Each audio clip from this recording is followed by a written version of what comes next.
It's just your change in y over change in x. Average rate of change all day, every day. So it says total accumulated gallons of saliva in your mouth since 2010. When were you guys born?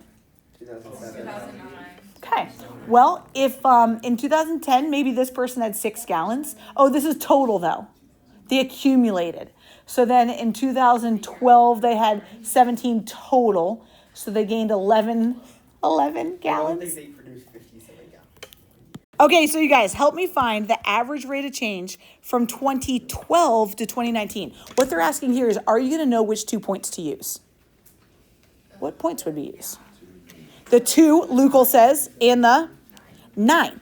You guys, is change in y over change in x. What is always going to be years? What is time always going to be? That's always going to be the axis. So change in y, what are we going to do? What minus what?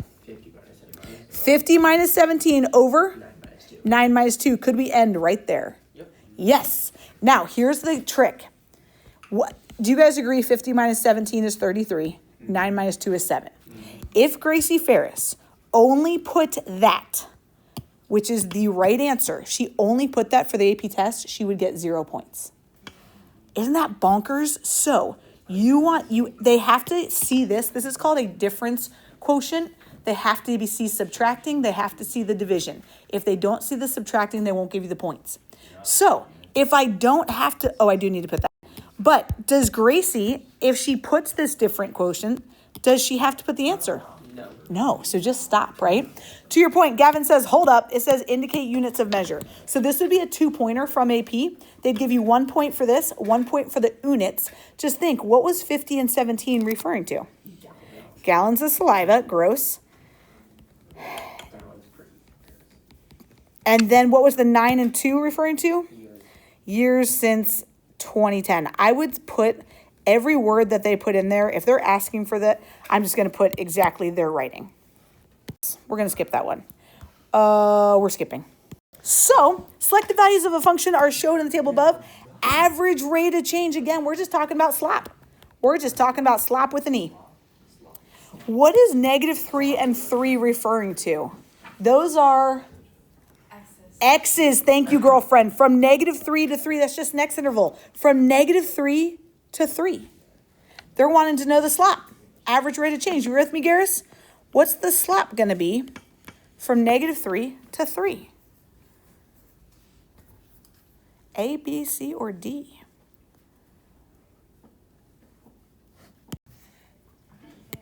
-4 minus 12 over 3 plus 3. You were doing change in X over change in Y.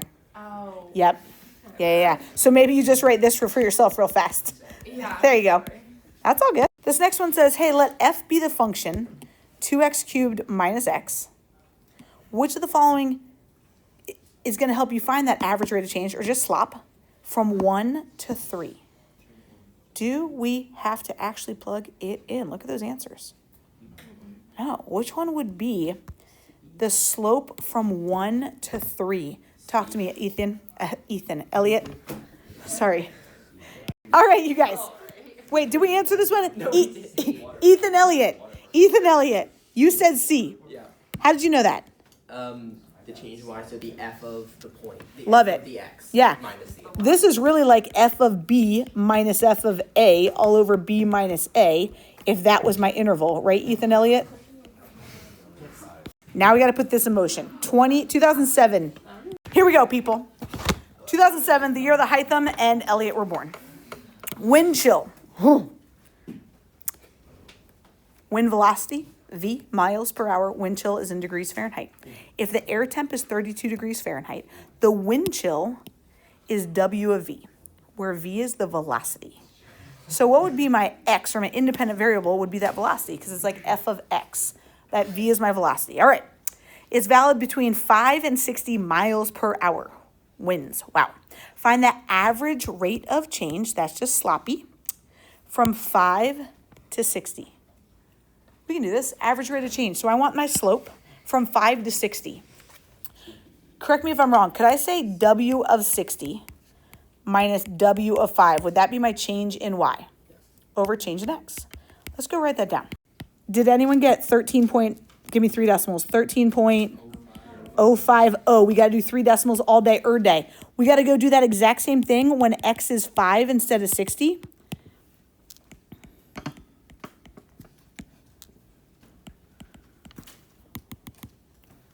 Anyone get 27.009? Great. Could I leave my answer right here? Yes. Do I have any variables right here? Nope. Could I have put 55 down here, Steph? Sure, I could have. Do I have to? No. So you don't have to simplify these things at all. Could I have left my answer here? I can't because it has variables in it. Sound good, you guys? All right. Here we go, people. AP Calc has 3 topics. Limits. We might not feel great about them right now, but that's okay. It's 3 topics. Limits, derivatives, and integrals. That's it. Today we're going to start talking about a derivative, okay? So we're going to talk derivatives through December. Then we're going to talk integrals January, February, March. Then we're going to just review for the AP test and be good, okay? So a derivative is when, okay, so that derivative is the instantaneous rate of change, or the slope at one point, or maybe we say it's like the slope of the tangent line. You guys, different ways to say the word derivative. This seems new for us. How we pronounce this right here, F apostrophe, what we say is F prime. That is F prime. Then technically it says of X because we have these parentheses. But if you see this right here, you can just say F prime, and that means derivative, which is the slope of that tangent line, that instantaneous rate of change. This one also just means derivative. Anyone have any idea how we would say that? Read it right out loud. You can just say dy dx. Yep, that also means derivative. Anyone know how we would call this one? Y prime. These all mean the exact same things, you guys. And then this one is a little bit more redundant. This is just saying the derivative of f of x. So what do I often use? I often use this one because it's the least amount of writing, y prime. But these all mean the same thing. So if all 4 people in this class wrote 4 different things, it all means the exact same thing for just a derivative. Okay, something I wanted to point out.